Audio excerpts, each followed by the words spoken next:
रणथंभौर दुर्ग।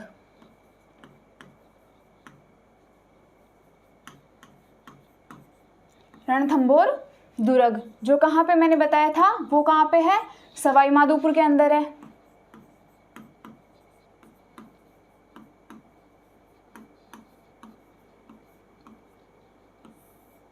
जो हमारा रणथंभौर दुर्ग है वो कहाँ पे है, सवाई माधोपुर के अंदर है। और जो रणथंभौर दुर्ग का इसका जो निर्माण है वो किसके द्वारा किया गया था।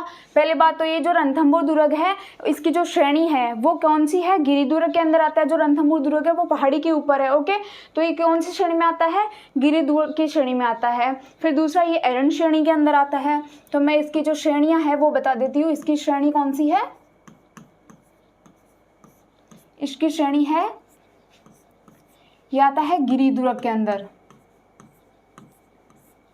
गिरि दुर्ग, एरण दुर्ग और वन दुर्ग। अगर आपको नहीं पता है कि गिरि दुर्ग किसको कहते हैं, एरन दुर्ग किसको कहते हैं और दुर्ग की श्रेणियां कितने प्रकार की होती है, कौन कौन सी दुर्ग की श्रेणियां होती है, ठीक है। तो आप मेरा पहला वाला जो वीडियो मैंने दिया है उसके अंदर मैंने श्रेणियां सारी कुछ बताई है और कौन सी श्रेणी किस तरह से होती है, कौन सी क्या है, तो वो सारा कुछ आप वहाँ पे जाके देख सकते हो, ठीक है। तो जो ये रणथंभौर दुर्ग है वो कहाँ पे है, पर्वत के ऊपर बना हुआ है।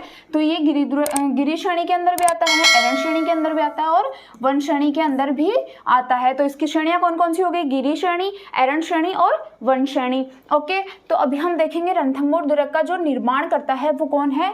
इसका जो निर्माण है वो किसके द्वारा किया गया है, इसका निर्माण किया गया है रणथंभन देव के द्वारा।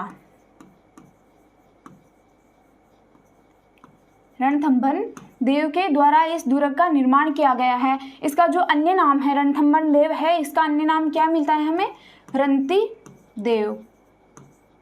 इसका अन्य नाम है वो हमें रंतिदेव मिलता है, जिसकी वजह से रणथंभौर दुर्ग का जो प्राचीन नाम है वो रंतिपुर है, ठीक है। और रणथंभौर दुर्ग का जो नाम पड़ा है वो भी किसके नाम पे पड़ा है, रणथंभन देव के नाम पे पड़ा है।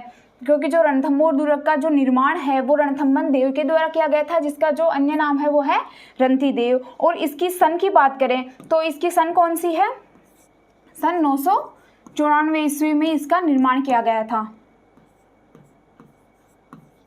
994 ईस्वी में रणथंभन देव के द्वारा इसका निर्माण किया गया था। और इसका जो अन्य नाम है यानी कि इसका जो प्राचीन नाम है वो हमें क्या देखने को मिलता है, रणथंभौर दुर्ग का प्राचीन नाम हमें मिलता है रंतिपुर। तो आपको ये भी ध्यान रखना है, ठीक है, प्राचीन नाम इसका। और ये भी किसके ऊपर है, रणथंभन देव के ऊपर है। इनका अन्य जो नाम है वो है रंतिदेव। क्लियर। तो इसका जो निर्माण है वो किसके द्वारा किया गया था, रंतिदेव के द्वारा, रणथंभन देव के द्वारा या रंतिदेव के द्वारा किया गया था। सन 1994 ईस्वी में किया गया था। फिर जो ये दुर्ग है ये क्या है, इस पे जो शासन किया था वो हमीर देव चौहान के द्वारा इस पे शासन भी किया गया था। तो इस दुर्ग को हमीर देव की इसका जो उपनाम अगर हम बोलें तो उपनाम इसका कौन सा है, हमीर देव की आन बान शान का प्रतीक दुर्ग भी इससे माना जाता है। हमीर देव की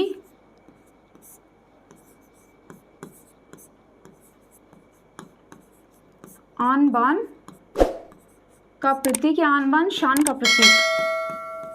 अगर आपसे पूछ लिया जाए कि हमीर देव के आन बान शान का प्रतीक दुर्ग कौन सा है तो वो कौन सा होगा, वो रणथंभौर दुर्ग होगा, सवाई माधोपुर का दुर्ग, ठीक है।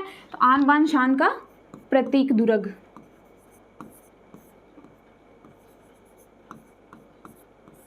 क्लियर।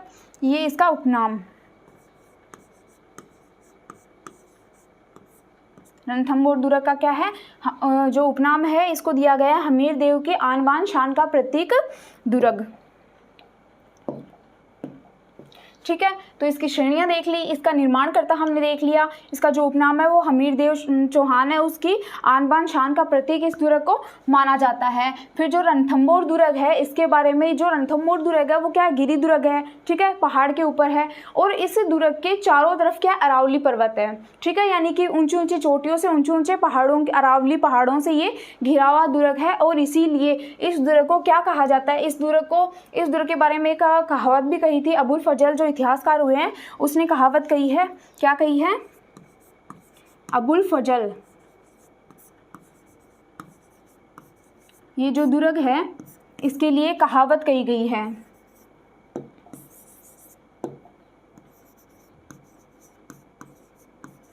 अबुल फजल की जो कहावत है वो क्या है कि अन्य जो दुर्ग है वो क्या नंगे दुर्ग है, ठीक है। अन्य दुर्ग नंगे दुर्ग है और ये जो दुर्ग है रणथंभौर दुर्ग है वो एक बख्तरबंद दुर्ग है, ठीक है। यानी कि ऐसा मान के चलो कि अन्य जो दुर्ग है अगर किसी अन्य दुर्गों को हम देखते हैं तो वो हमें दूर से भी दिखाई देते हैं, किंतु जो रणथंभौर दुर्ग है वो ऊंची ऊंची पहाड़ियों और चोटियों से घिरा हुआ दुर्ग है, जिसकी वजह से ये क्या है हमें दूर से देखने पे दिखाई नहीं देता है। जब हम इसके पास जाते हैं ना तो ये हमें दिखाई देता है, यानी कि दूर से देखने पे रणथंभौर दुर्ग हमें दिखाई नहीं देता है, पास जाने पे हमें ये दुर्ग दिखाई देता है। तो इसलिए इसके लिए क्या कहावत कही गई है कि अन्य दुर्ग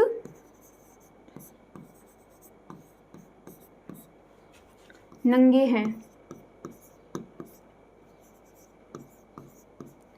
और ये दुर्ग बख्तरबंद है। ये दुर्ग क्या है, बख्तरबंद दुर्ग है।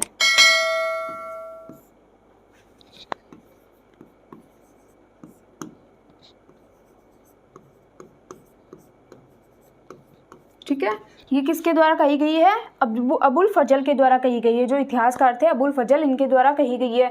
तो अगर आपसे पूछ लिया जाए कि अन्य दुर्ग नंगे हैं और ये दुर्ग बख्तरबंद है, तो ये किस दुर्ग के बारे में कहा गया है, ये किस इतिहासकार के द्वारा कहा गया है, तो ये रणथंभौर दुर्ग के बारे में कहा गया है। और किसके द्वारा कहा गया है, अबुल फजल के द्वारा कहा गया है।